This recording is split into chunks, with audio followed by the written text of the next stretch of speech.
Yoshiki is a normal high school student who spends most of his time with his best friend, Hikaru. However, after Hikaru goes missing in the mountains and suffers a fatal accident, he is replaced by a shape-shifting monster. Yoshiki figures that out, but the monster reveals that he has feelings for him, and then threatens to kill him if he reveals his secret to anyone. Yoshiki and Hikaru are what modern historians would call just very good friends. They spend practically most of their spare time together, and Hikaru keeps hyping up Yoshiki, telling him that he is smart, so he should definitely leave their tiny village and head to the city for college. He also keeps teasing him that maybe he doesn't want to go because he doesn't want to leave him. He tells Yoshi that if he gets a girlfriend in the city, she will have to face competition from him, and the dumb Yoshi still doesn't get the hint. One day, Yoshi asks Hikaru for his plans about the weekend, and Hikaru replies that he is going to the mountains alone that day, but he refuses to share the details. However, when Hikaru goes to the mountains alone, he goes missing after suffering a terrible accident. Yoshi joins the search party along with the village adults, and he desperately runs through the forest, hoping to find his best friend. Unfortunately, Hikaru is injured too seriously, and he realizes that he is going to die. He wants someone to be by his side, and his request is heard by a supernatural creature of unknown origins who possesses his dying body and takes his place. Fast forward to a few months ahead, Yoshi and Hikaru resume their high school life, enjoying ice cream together like two best bros. Hikaru is still the same free-spirited twink as ever, but Yoshi knows that something is wrong. He asks Hikaru what happened when he went missing on the mountains for a week in January, and he replies that he doesn't remember a thing. Hikaru tells him to stop nagging about it because his memories aren't just going to return.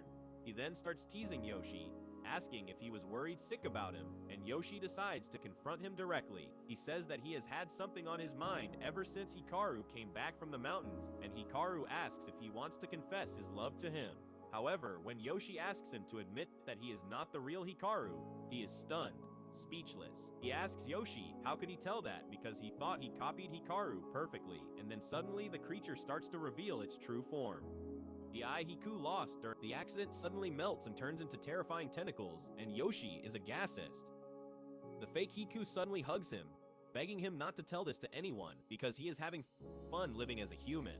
He says this is the first time he got to be a human, and he is enjoying school and the time he spends with friends. He then tells Yoshi that even though this body and personality don't belong to him, he likes him a lot, and that is why he doesn't want him to expose his secret to the world. Hikaru says that if Yoshi does that, he will be forced to kill him, and he doesn't want to do that. Yoshi's brain freezes on realizing the truth, and he can't even utter a single word. He always knew that Hikaru was gone, and confirming it makes him even more depressed. However, more than his fear of the unknown creature, Yoshi considers the fake Hikaru as a replacement for the real one, and he doesn't want to let him go away too. The next morning, Yoshi wakes up from a dream about the time when Hikaru was still alive, and he curls up in a ball as he cries his heart out. After that, he heads downstairs to have breakfast, ignoring his family but heading outside just as he hears that Hikaru is outside.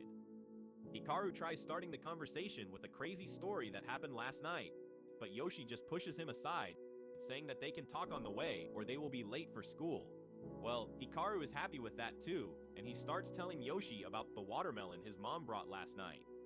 Yoshi doesn't mind if the story is boring, or if the Hikaru he sees is a fake one, because having him here is much better than leaving his place empty in his life.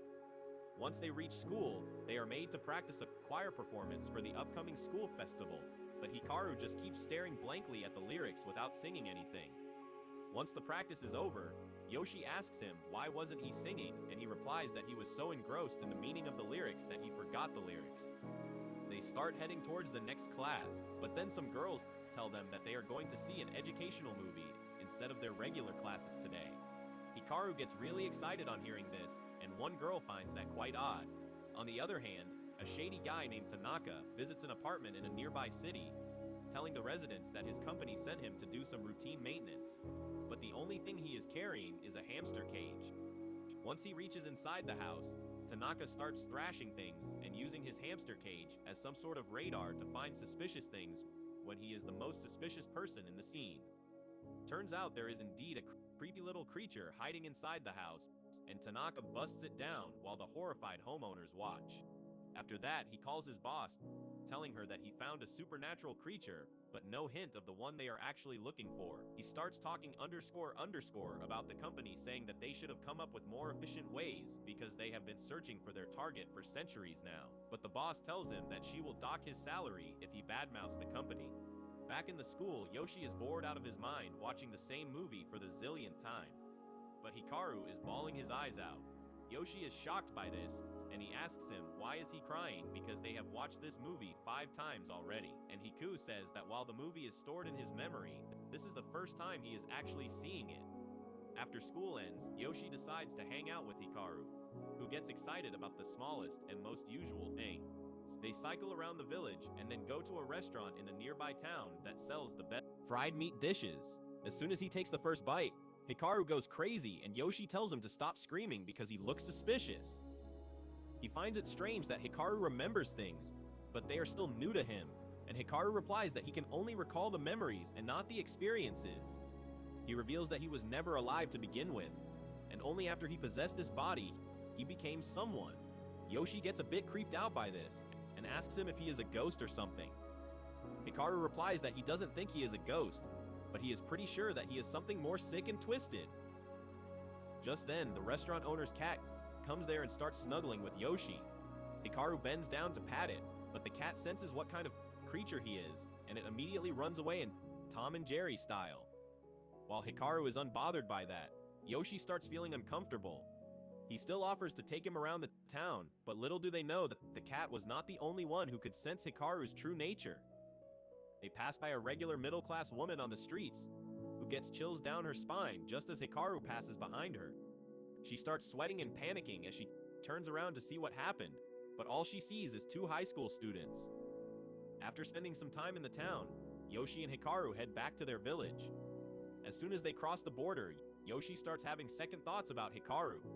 He doesn't even know what kind of monster he is, but he is still letting him hang around, which makes him doubt his own mental state. However, before he can think too deep about it, Hikaru snaps him out of it, saying that he would like to come over to his house later to read the latest volume of Hunter x Hunter.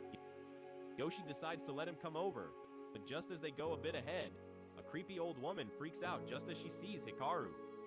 She begins bawling and screaming as she says that Lord Nanuki has come down from the mountain. And the moment Hikaru takes a step forward, she immediately runs to her house and locks the door. The 2 boys decide to go ahead, and then Yoshi brings up the topic of the real Hikaru's death. The fake one immediately begins to explain that he didn't kill him, and in fact Hikaru was almost dead the moment he found him. He begins telling Yoshi that the only thing he remembers is that he was traveling through the mountains for what seemed like forever without any form or senses. He says that things changed when he found Hikaru, and the next thing he knew was that he possessed his body, but even he doesn't know the details about that. After that, they reach Yoshi's house first, and before they can part ways, Yoshi asks the fake Hikaru if he likes him. He affirms, and Yoshi wonders if those emotions belong to the monster or the original Hikaru, because he never said anything like that to him.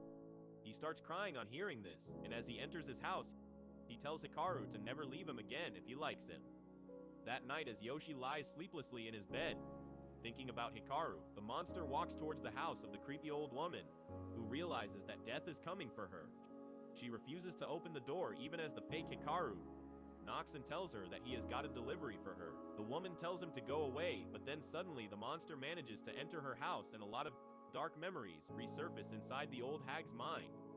She goes completely silent at this, and when she turns around, the last thing she sees is the monster who kills her. The cops arrive at the scene quickly on receiving information, and the news of the old lady's death causes some other people to panic, who are convinced that Lord Nanuki will come for them soon. One of them decides to contact Tanaka for help, and the shady guy accepts the job, even though he doesn't really want to go to the gloomy village and deal with the ridiculously strong monster there. The next morning, Yoshi and Hikaru head to school on their bicycles, and Hikaru tells Yoshi to slow down because he can't keep up with him. Yoshi suddenly stops, and Hikaru thinks that he did it for him, but then he sees a bunch of police cars heading in the opposite direction as them. Yoshi wonders what is happening, and Hikaru says that apparently the crazy old woman named Matsura died last night. He eagerly tells Yoshi that his mom was talking about it in the morning, and then starts saying that he is really excited now because this is the first time he has ever seen a police car. Yoshi knows that something is wrong and he can't digest the cheerful reaction from Hikaru, but he decides to ignore it for the sake of their friendship. At the same time, Tanaka is heading to their village with his entire baggage as well, playing girly anime songs on his car radio. Back at the village, Yoshi's classroom is full of news about the old lady Matsura. One girl says that she heard that the crazy old woman unalived herself by shoving her arm down her throat. And one of Yoshi's friends gets creeped out on hearing this, saying that Matsura must have seen something that she shouldn't have. Yoshi can only glance at Hikaru on hearing this, but he remains silent in front of his friends. Suddenly, the buzzcut guy, whom we can call Buzz, says that he might be cursed, too. The girls ask him what does he mean, and he tells them that he often takes a shortcut through the forest to reach home after school, and the forest is spooky as hell. The girls tell him to stop being such a child, but Buzz tells them that they don't know what he goes through each day. He says that he finds it physically impossible to lift his eyes from the path, and the moment he tries to look around, his body freezes. Buzz says that he can't do it alone now and begs Yoshi to walk home with him today. Yoshi tells him to count him out because he isn't interested, but then Hikaru comes there and he is really curious about what is going on. He says that he will come along with Buzz and Yoshi, and that comes out as the greatest shock to everyone because Hikaru used to be really scared of ghosts and stuff. The girls ask him if he is sure that he can even do it because he used to faint whenever they watched horror movies, but he replies that such things don't bother him anymore. Buzz is glad to hear this, and he decides that his entire friend group will walk him home through the creepy forest today. On the other hand, Tanaka reaches the village and he is greeted by a group of angry men who thought he would arrive much sooner. Tanaka just laughs at their frustration and says he will begin his work immediately. He breaks into Matsura's house despite it being an active crime scene, and the men have no choice but to follow him. Tanaka remarks that the place looks like a dump, and then asks the man named Teika about his father. Tanaka replies that his dad isn't leaving the house because he is terrified of what happened to Matsura. He has gone crazy because he thinks that he is going to be hunted next. Tanaka starts laughing on hearing this because he had predicted this much, and Take grabs his collar, telling him to get serious because people are dying in the village. He blames Tanaka's company for that because they conducted some strange ritual here. But Tanaka replies that if they hadn't done it, a large corporation would have altered the geography of this place, and that would have led to some very serious consequences. Just then, the shriveled old guy with a buzz cut speaks up, saying that the village is facing more spooky things than just the death of the old lady. He says that it must have started because Hikaru's family failed in a ritual that they were supposed to perform. Meanwhile, Buzz leads his friends to the spooky patch in the forest that he crosses to reach home, and they agree that it looks creepy. However, they don't hesitate too much and walk into the forest, much to Buzz's shock because he couldn't gather up the courage to do even that. He quickly follows his friends as they leave him behind, and surprisingly, there is nothing creepy about the forest at all. Buzz realizes that he might have been paranoid and thanks his friends for helping him out, and then asks them to be careful on their way home. Back at Matsura's home, Tanaka finds the words Lord Nanuki written all over the place. He wonders what they mean, and the old guy tells him that when Matsura was a kid, she had a traumatizing experience in the mountains, and she used to say that she saw something really scary there. He says that she used to be normal even after that, but then her daughter vanished without a trace, and she became deranged. Tanaka is curious about the missing daughter, but the men suddenly become uncomfortable as he brings up this topic. Tanaka says that whatever Matsura saw in the forest scared her, but at the same time it attracted her. And then suddenly his hamster starts running really fast as it senses supernatural energy in the place. Back in the forest, Yoshi and his friends are returning home peacefully, when Yoshi suddenly feels someone staring at him. He looks at the forest and sees a white zigzag line in the distance. He grows curious about it, and the more he stares at the line, the closer it gets to him. Soon, the swinging line turns into the form of a long-necked ghost, and by the time Yoshi realizes what is going on, it is too late. He starts having a panic attack and stares at the ground, but Hikaru tells him that it is not going to do him any good now because the creepy ghost is following him. Hikaru decides to take one for his best friend and tells the ghost to come to him, getting a sudden nosebleed. Meanwhile, Tanaka takes his group to the local shrine because it is the only place where they can be safe from the creepy energy that had filled Matsura's house. He then reveals that he went to the mountains before coming to the village, and there he found a small bag. The men recognize it as the bag that Hikaru's dad always used, and Tanaka says that he found something really curious inside it. He suddenly takes out a small dried object that looks like a head. and the men are grossed out by it, even before they learn that it used to be a human skull. Tanaka says that this dried up skull can ward off most evil spirits, and at first he thought that this was the reason the supernatural impurity of the mountain had vanished. The men grow hopeful on hearing this, but then Tanaka says that he was wrong, and now he believes that the impurity came down from the mountain, and it is hiding among them in human form. At the same time, the girl named Yuki and Yoshi's friend group hears an incredibly creepy voice that no one else hears, and she drags her friend Asako away from the forest immediately without giving her any explanations. Meanwhile, Yoshi checks up on Hikaru, asking what just happened. Hikaru replies that the ghost wanted to latch on Yoshi, so he compressed it and ate it, but it put up a fight, giving him a nosebleed. Hikaru then says that ghosts are incredibly lonely, and they latch on to anyone who sees them, which is why he doesn't want Yoshi to look at anyone else but him, because he is the only one allowed to latch to him. With that, they reach the road where Yuki and Asako are waiting for them. Hikaru tells them that he tripped and hit his nose, and Yuki apologizes for leaving the boys behind because she heard a strange pop sound. Hiku tells her that it must be a gunshot in the distance and asks her not to worry.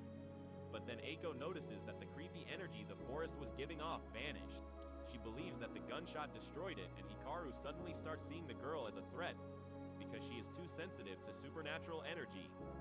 After that, they head back to school where Yoshi wants to know how Hikaru ate that ghost. Hikaru takes him to a storeroom to show him how his body works and starts stripping. And he suddenly remembers a lesson that the real Hikaru's father had given him when he was just a child. He had asked him to marry the girl he likes as soon as possible, or Lord Nanuki would drag her to the mountain. He said that Lord Nanuki drags people to the mountain because he is lonely, but he has an arrangement to not harm their family and they can keep anyone safe by marrying them. As he snaps out of the dream, Hikaru tells Yoshi that it looks like they are about to do some naughty stuff, but he tells him to hurry up. Hikaru quickly unbuttons his shirt, revealing a gap in his chest that creeps Yoshi out. However, Hikaru urges him to stick his hand inside it, and he reluctantly does it. He finds that the inside of fake Hikaru's body feels like cold marinated chicken, but Hikaru finds him warm. He tells Yoshi to feel free to explore his insides, and Yoshi pushes his hand upwards, hitting the G-spot in Hikaru's brain. He starts feeling too comfortable with being inside his friend, when suddenly, Hikaru starts pulling him inside. Yoshi immediately pulls himself out, and Hikaru starts laughing, asking if he was scared. When Yoshi calms down, his eyes suddenly go to Hikaru's open shirt, and he decides to give him the full fan service view.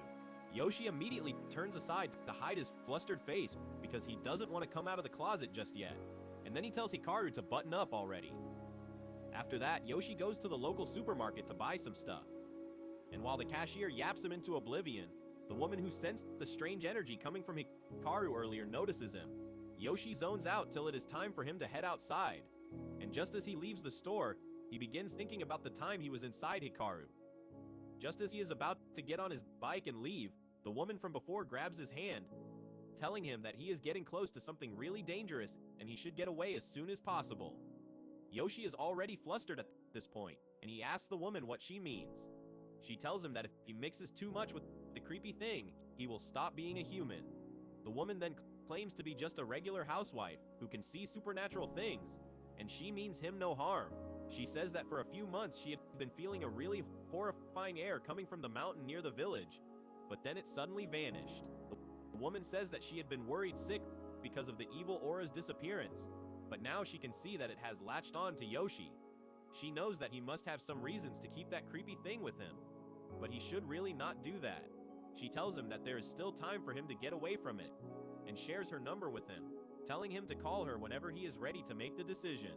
A couple days later, Yoshi heads to Hikaru's home during the day while wondering if he should text the lady named Reed, who offered to help him earlier. In the end, he decides not to contact her for now. Yoshi first gives Hikaru's mom a watermelon he bought, and then heads to Hikaru's room, who is sleeping peacefully under a fan. Yoshi gulps the saliva building up in his mouth as he sees Hikaru's exposed belly and neck, but then he calms down the gay uprising inside his mind and sits down. Suddenly, Hikaru kicks him because he was awake and knew that Yoshi was drooling while staring at him. He then suddenly puts Yoshi in a deadlock, defeating him in a WWE match he didn't even agree to. After that, Hikaru asks him if he brought something or came to his place empty-handed, and Yoshi replies that he brought a watermelon. Hikaru gets excited on hearing that because watermelon is his favorite fruit, even though he has not really eaten one yet. Soon, they start eating the watermelon that reminds Yoshi of their childhood when they swallowed watermelon seeds and started freaking out, thinking that they would turn into Watermelon Man.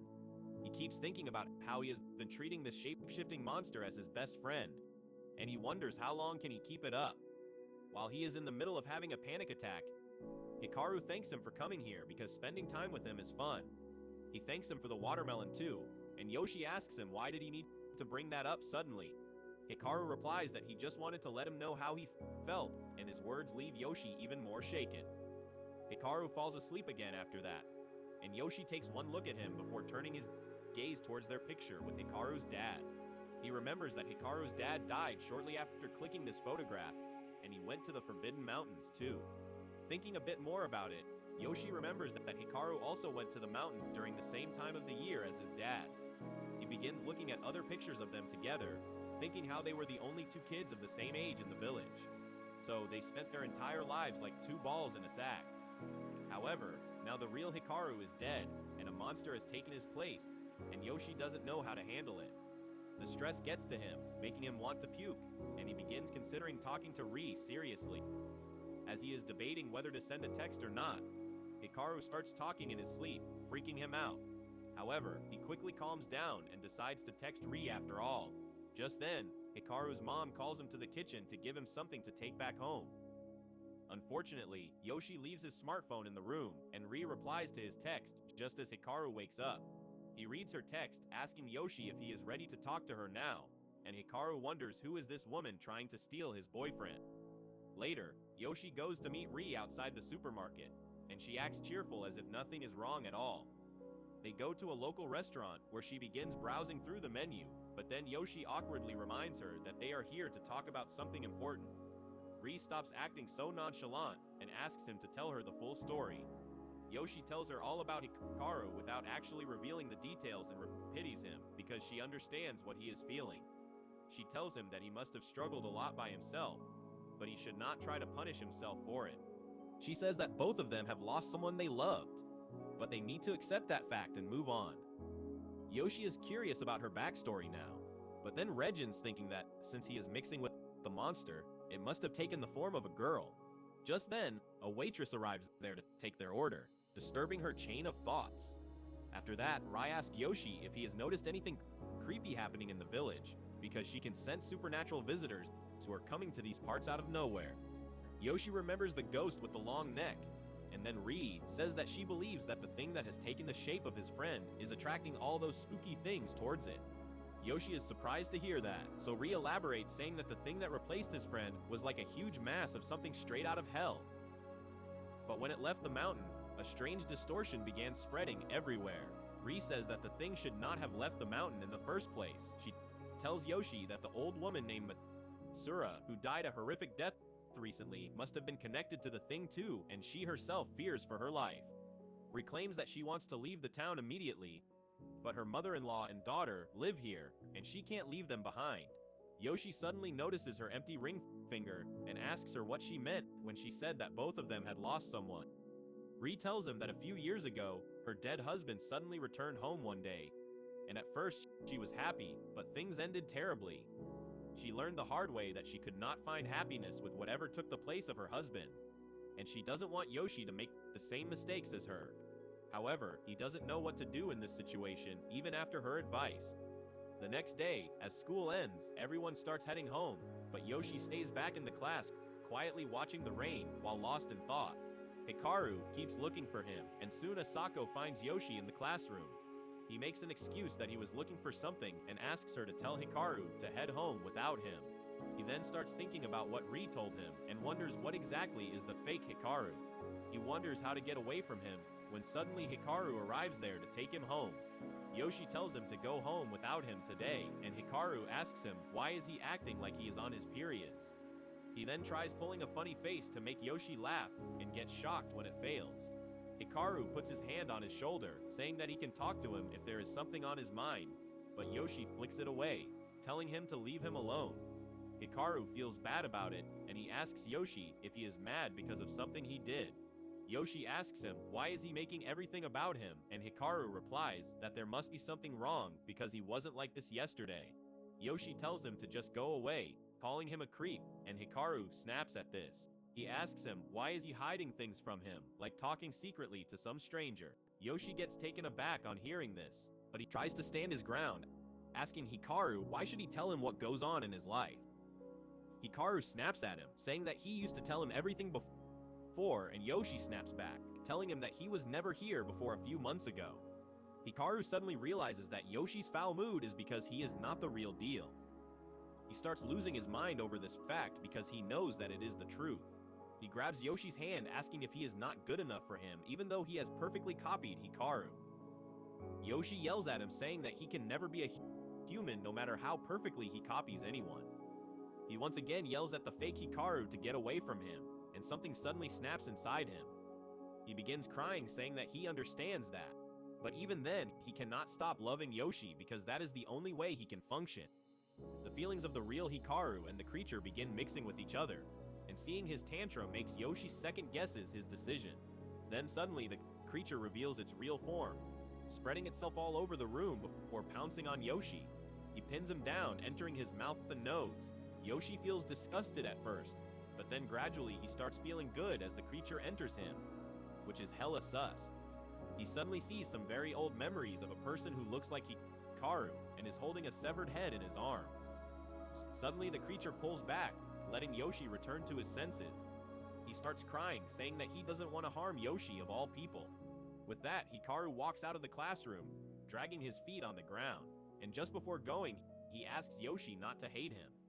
Once Yoshi returns home, he tries convincing himself that he did the right thing by sending the creature away, but some part of him still wants him around as Hikaru's replacement. The next day, Hikaru remains absent from school, and Yuki and Asako ask Yoshi about it.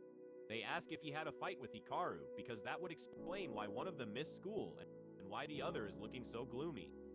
Yoshi affirms that they had a fight, and Yuki asks him to make up with that idiot quickly, because he has been clinging a lot to him recently, like a baby clinging to its parents.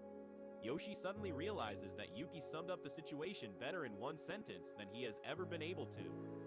He immediately rushes to Hikaru's house, where he finds him bundled up inside a blanket. Yoshi apologizes to him, and Hikaru sheepishly replies that he should be the one apologizing to him for attacking him earlier yesterday. Yoshi tries telling him that it is not about it, and Hikaru says that he is really embarrassed about what he did yesterday. He asks Yoshi if he hates him for that, and Yoshi tells him that he doesn't. Hikaru suddenly comes out of the blanket, crying that all he wants is to be close to Yoshi, and he doesn't care if he hangs out with other people. Hikaru asks him to not leave him alone, and Yoshi promises, saying that he is just a lonely brat who doesn't know better. Yoshi realizes that he is making a mistake, but he can't stop himself from reaching out to Hikaru and thinking that if he is just a child who doesn't know anything, maybe he can teach him a few things. But that's where this video ends. Remember to like and subscribe to the channel. Thanks for watching, and I'll see you next time.